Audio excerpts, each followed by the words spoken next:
Hey Brandon, so what are your thoughts about China and the way the direction is going towards, economy, housing, and their agenda? I don't know, Josh. We should probably start that over again because I don't know what the fuck you want me to say.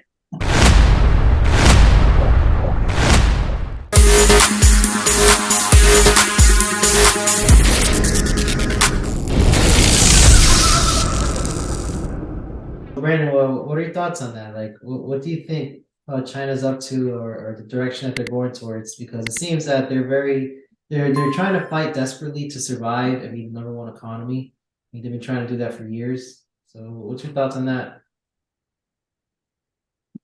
I'm going to preface this by saying this is not my area of expertise, so please refer to your actual good verified sources of intel. But when it comes to the whole China situation, I mean, it's no secret that China's been heavily involved in espionage in America for the past, what, over 20 years. The whole situation with the balloon, I feel, could be misconstrued in several different ways. I mean, you have your hawks and your doves. Some people think it's 100% spying. Other people think it's, related to a weather balloon that veered off track. The question is, are we ever going to get a coherent story that actually highlights what actually happened? That way we can properly evaluate the decision makers, like what they did. Yeah, I was wondering why they left the balloon floating for I think 2 days. Like maybe they were trying to figure out where it came from, where it was going. I hope they weren't able to like detect or figure out some, sensitive like military zones. I mean, even Google Earth has a lot of parts of the US blurred out for certain, just to make sure that people don't spy on us. But yeah, so my thoughts on that is that I think that the way China is going and the direction that the world's going, especially with the whole, devaluation of the US dollar, I see China and other countries maybe trying to create their own reserve currency or something to compete against the US dollar.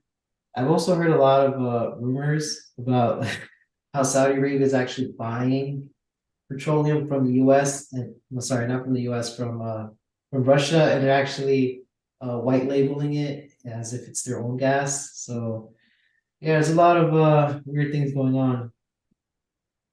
I think I'm gonna go back to what you were talking about with the balloon because we can touch all these other things later. There's a lot to unpack there. But when it comes to the balloon, like something that you mentioned is how long it took before we actually responded. And there's different ways of looking at it. I mean, in the beginning, at least to my knowledge, nobody really wanted to, or no, not nobody, but the CCP didn't really want to claim attribution of that balloon. They said it was a civilian held, property. They said it veered off track.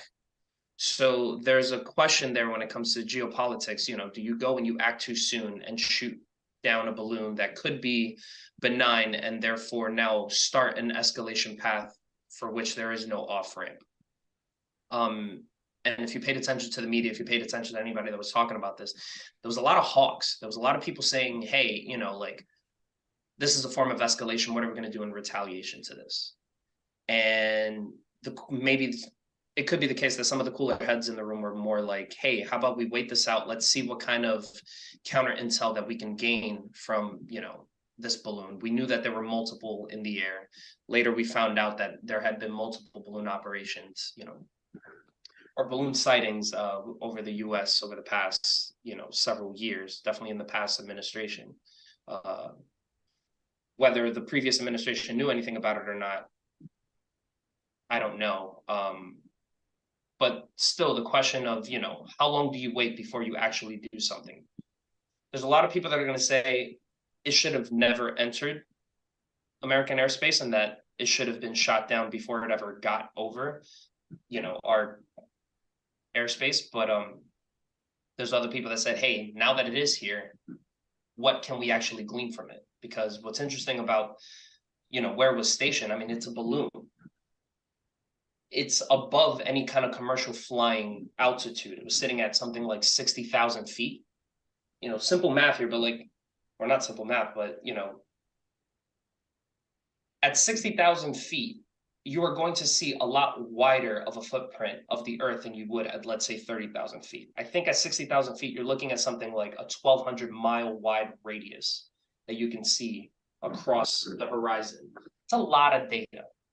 And it's not like they couldn't get this from, satellite telemetry already, but it's an interesting choice to use a balloon. And I'm actually not buying the claim that, it veered off course. Something that big, something like the size of like 3 school buses. And somebody correct me in the comments, but I think it was it had some form of navigation. Oh, really? So it had some way of actually traversing and going against the current. So, I mean, that's what I've heard, but 60,000 feet is higher than any radar capability that we probably have available to us, at least that I know of. It's So you probably think too they're high just for trying to, commercial. you think they were just trying to like lay out our landscape, or were they trying to extract data via Wi-Fi or something? What do you think their goal was with I that? mean, at that height, who knows? Yeah, But right. a key data point to leverage there is where it was hovering over. So it was hovering over Montana, which Yeah. is one of like 3 sites within the continental US, or at least within the US. I'm not sure if we have any overseas, but where we have intercontinental ballistic missile sites. Okay. So it's a little suspicious to have, a balloon the size of 3 buses hovering 60,000 feet over a very sensitive site in America that just happened to veer off course. I don't know. That one's kind of hard to believe. But the other thing is that height, I mean, who knows what kind of sophisticated technology they had on the actual apparatus? What kind of data they were collecting, cell communications, Yeah. satellite, internet. I don't know. Business communications from individuals. Yeah. I don't know. Now that you mentioned technology, have you heard of ChatGPT? No, what's that? So wow, I'm surprised you haven't heard about it. So ChatGPT is basically artificial intelligence. Actually, Microsoft invested a lot of money into it, and they're supposed to integrate it into Bing, I think, like next following weeks. Yeah, it's pretty good, man. It's able to like basically build upon the data that you give it. And then Google came out with their own kind of version of it, which actually wiped out a bunch of their market cap. Bardo, their presentation was horrible, bro. Like they actually got one of the questions wrong during the presentation. So I guess investors saw that and they pulled out. But yeah, it's really good, man. A lot of students are using it. A lot of teachers are upset about it. And so what a lot of people are doing, or I should say students, they're using it to write papers, and then they're rewording it with paraphrasing software, because there is a AI detection software out there as well. So teachers, what they're now doing is that they're doing, I guess, kind of making it mandatory for students to be on site when writing papers, so that way they can make sure that they're the actual ones writing the paper. But I don't know. Personally, I think it's good. I think that it's gonna make life easier, and I think it's gonna create jobs too, and it's also gonna get rid of jobs as well. So I So got a question for you, Josh. yeah, yeah. When it comes to ChatGPT, when it comes to the presence of artificial intelligence within academia at large, I have heard a lot of rumblings about, professors, teachers saying, "Oh, ChatGPT is going to be used to, cheat." I think recently, ChatGPT was able to pass. What was that? I think like the Wharton School of Oh, Business and the so MBA. you Of did hear about ChatGPT then? course, I have. Where do you think Okay. I've been, under a rock? The question that I have for you is, what how much of this hesitation that we're seeing from the market, or not from the market, but from, let's say, academia, is fear that, as of right now, I would say academia kind of has a stranglehold, or stranglehold is probably the wrong word, but they definitely have there's definitely a large apparatus that is, for the most part, they have a monopoly on education. You know what I mean? Like, colleges and universities have a monopoly on education, and here comes this new tool that's groundbreaking that may potentially put a lot of people out of a job. You think it's going to disrupt that market?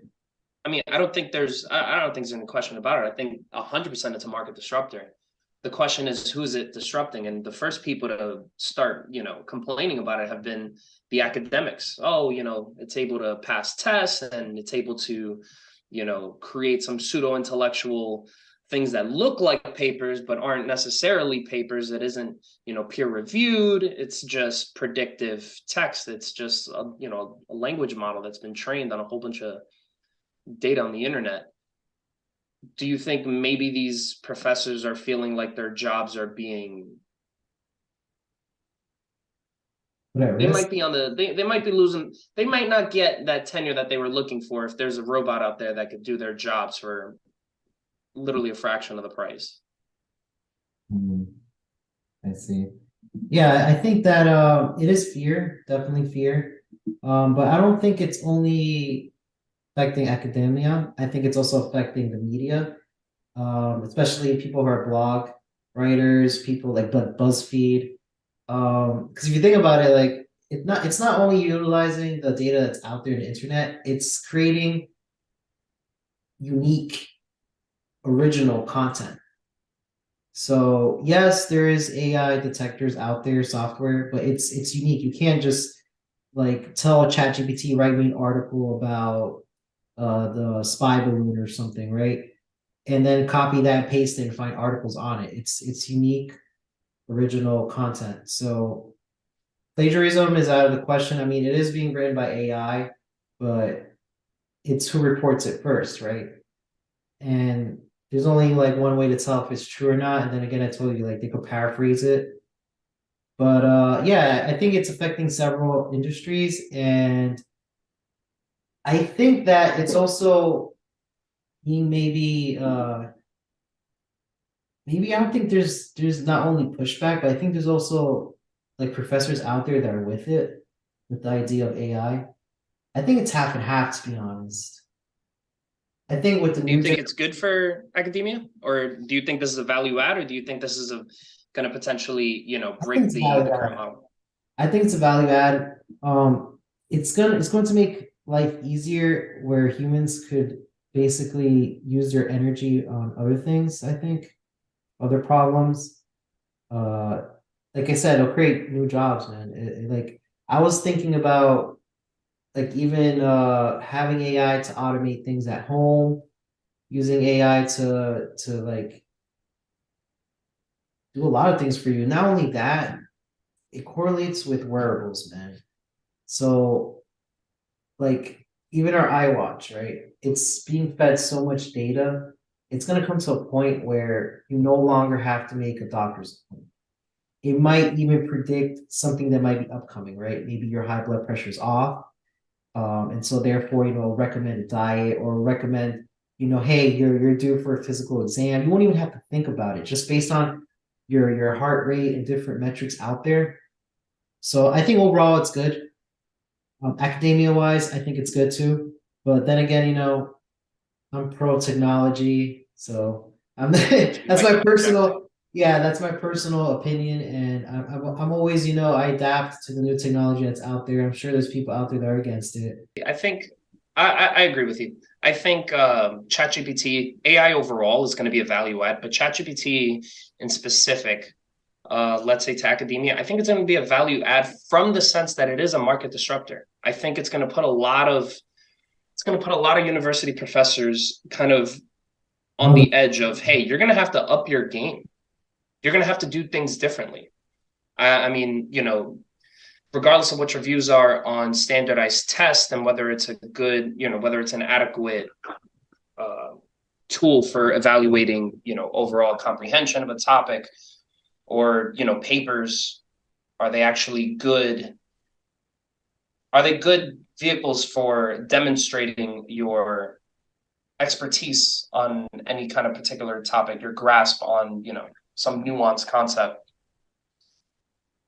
I think it's going to prove that the current model is unsustainable, it's unviable, and you're paying a lot of money for something that a robot can do. So it's going to force a lot of these universities and college professors in general, teachers, all the way across the board, to really have to evaluate, hey, what kind of tools are we employing here? What kind of evaluation criteria are we utilizing to demonstrate proficiency?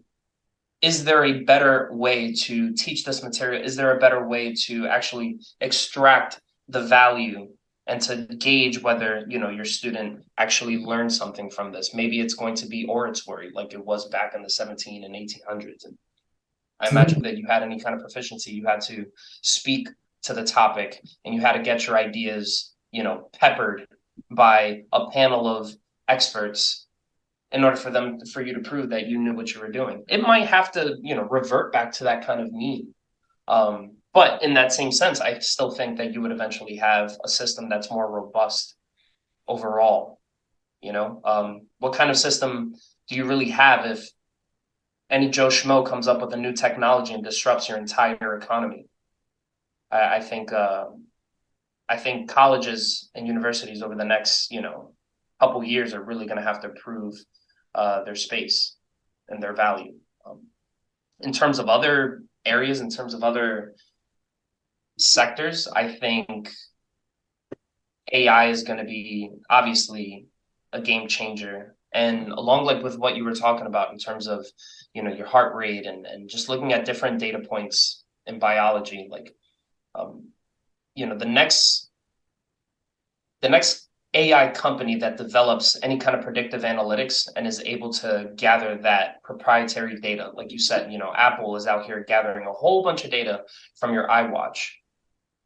Any company that has proprietary data has a source of data that they can train their language model to understand and to identify symptoms, and is therefore able to prescribe some kind of either a test or some kind of treatment, or maybe it just says, hey man, maybe you should work out today. Maybe you should go for a run.